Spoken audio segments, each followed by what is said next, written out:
Assalamualaikum warahmatullahi wabarakatuh. Jumpa lagi dalam channel pembelajaran PPKN kita. Saya harap kita semua dalam keadaan sehat dan dapat beraktivitas seperti biasanya. Baiklah, kita mulai pembelajaran kita. Selamat pagi anak didik kami semuanya, terutama kelas 7. Kita melanjutkan materi ajar kita yang ketiga dengan judul Penetapan Pancasila sebagai Dasar Negara Indonesia. Tujuan pembelajaran kita pada pagi hari ini antara lain: pertama, siswa mampu menjelaskan pengertian dasar negara. Kedua, siswa mampu menjelaskan lembaga yang mengesahkan dasar negara Indonesia. Ketiga, siswa mampu menjelaskan peristiwa Rengas Dengklok dan tujuannya. Keempat, siswa mampu menjelaskan kapan sidang pertama PPKI dan hasilnya. Pengertian dasar negara.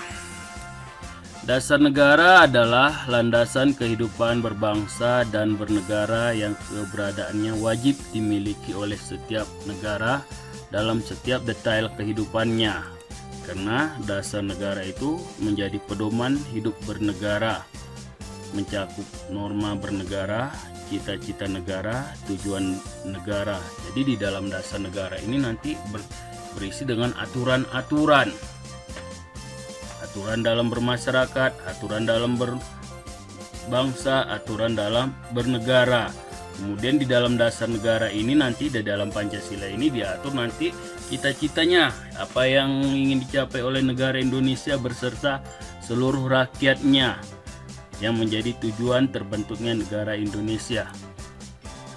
Proses pembentukan Pancasila sebagai dasar negara itu kita tahu sangat rumit dan panjang, karena Pancasila sudah dikenal oleh nenek moyang bangsa Indonesia dan dilaksanakan pada zaman Kerajaan Majapahit dan Sriwijaya. Ini sudah kita bahas pada pertemuan yang lalu.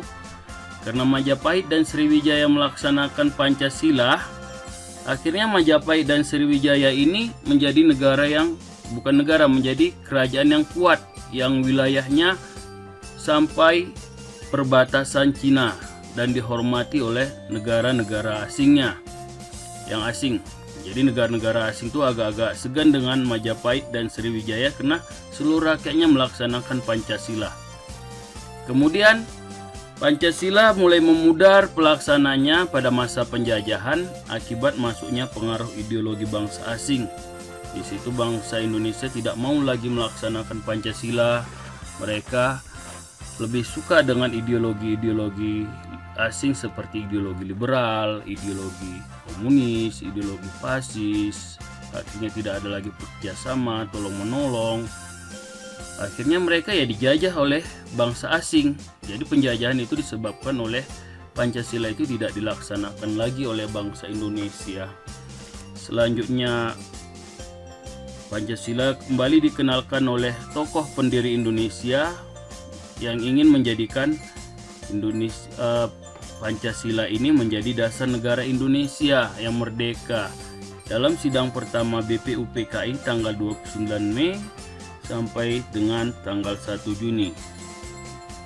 Pada peristiwa tersebut ada 3 tokoh yang berjasa, yaitu Mr. Muhammad Yamin, Dr. Supomo, dan Insinyur Soekarno. Mereka mengajukan dasar negara mereka berbeda antara satu dengan yang lain, tetapi memiliki kesamaan. Kesamaannya itu Mr. Muhammad Yamin ini menyatakan Indonesia berdiri berdasarkan 5 dasar. Begitu juga Supomo. Dan selanjutnya Soekarno juga menyatakan sama. Hanya Soekarno pada tanggal 1 Juni dia lebih menegaskan dasar negara itu diberi nama dengan nama Pancasila. Nah, akhirnya Pancasila itu diresmikanlah menjadi dasar negara Indonesia pada tanggal 1 Juni. Makanya setiap tanggal 1 Juni kita memperingati hari lahirnya Pancasila, karena pada tanggal 1 Juni 1945 Soekarno menyatakan Pancasila menjadi dasar negara Indonesia. Kemudian tanggal 1 Juni itu pembentukan dasar negara Indonesia udah selesai?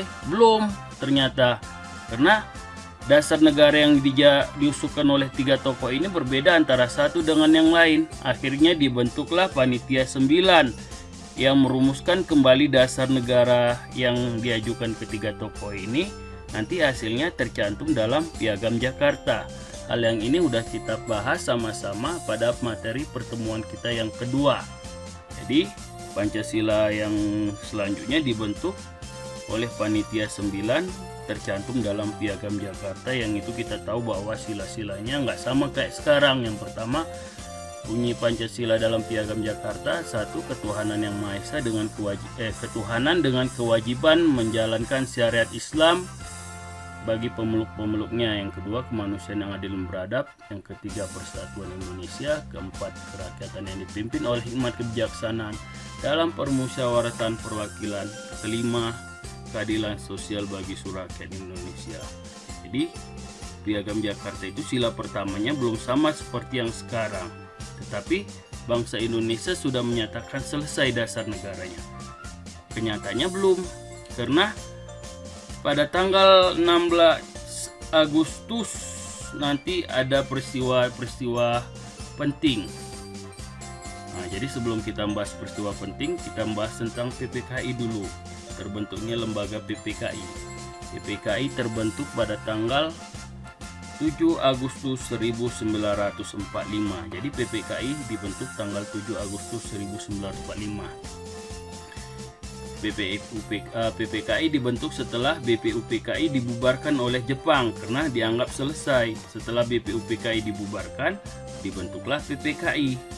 PPKI inilah nanti yang meresmikan berdirinya negara Indonesia. Nanti mereka melaksanakan sidang pertamanya pada tanggal 18 Agustus 1945 yang isinya nanti menetapkan dan mengesahkan Pancasila sebagai dasar negara dalam pembukaan UUD 1945. Jadi PPKI lah nanti yang meresmikan berdirinya negara Indonesia.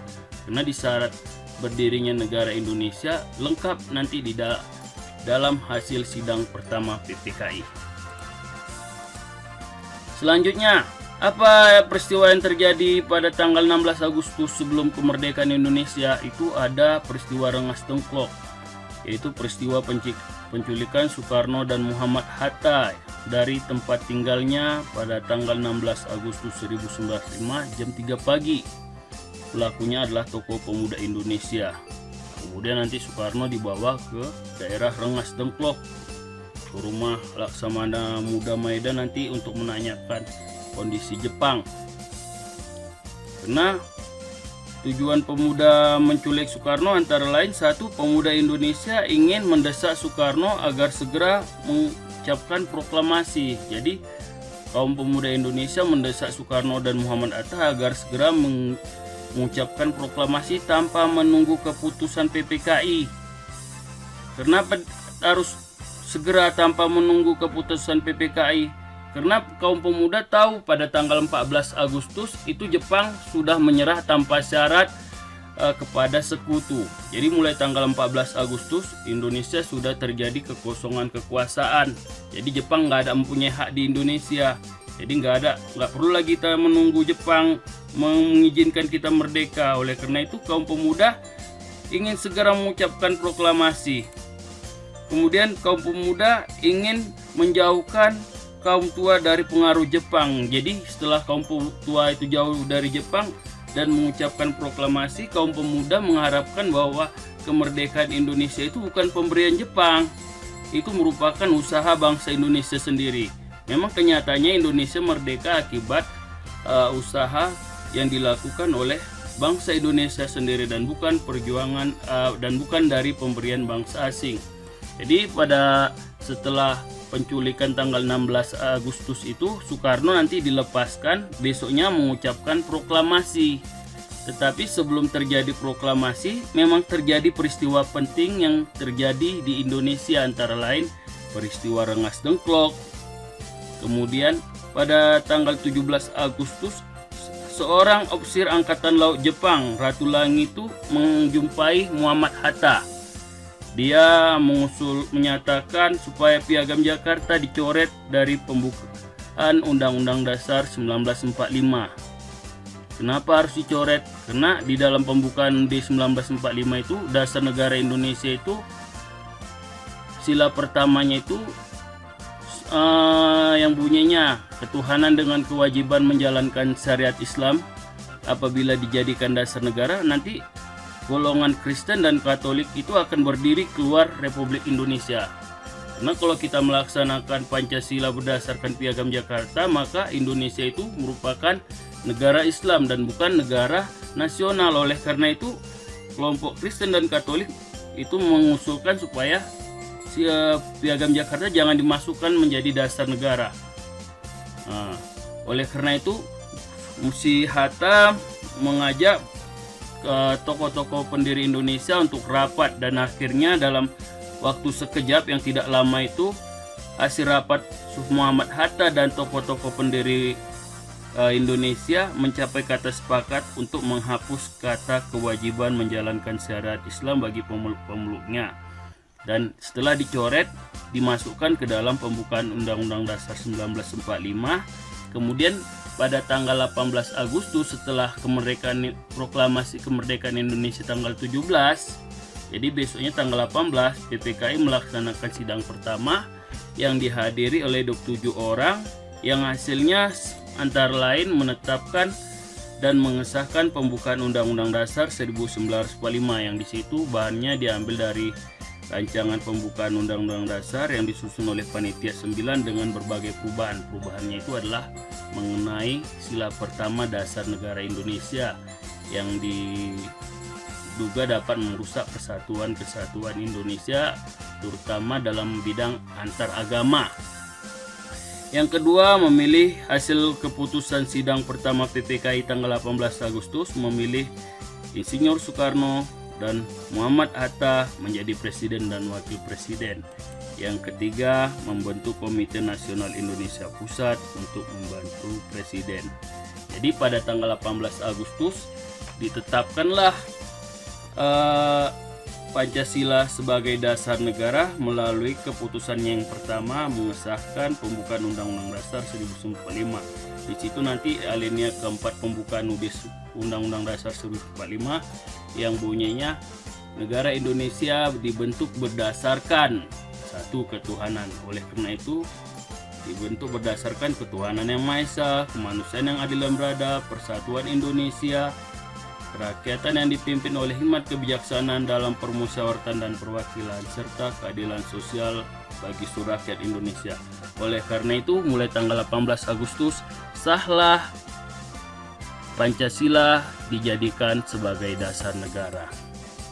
Demikianlah pembelajaran kita mengenai penetapan Pancasila sebagai dasar negara, di mana dari yang mengesahkan adalah PPKI dalam sidang keduanya, kemudian dalam sidang pertamanya, kemudian latihan untuk kalian, silahkan kalian mengerjakan materi-materi ini, jawablah dengan baik dan benar. Kalau ada yang kurang silahkan ditanyakan melalui grup kita.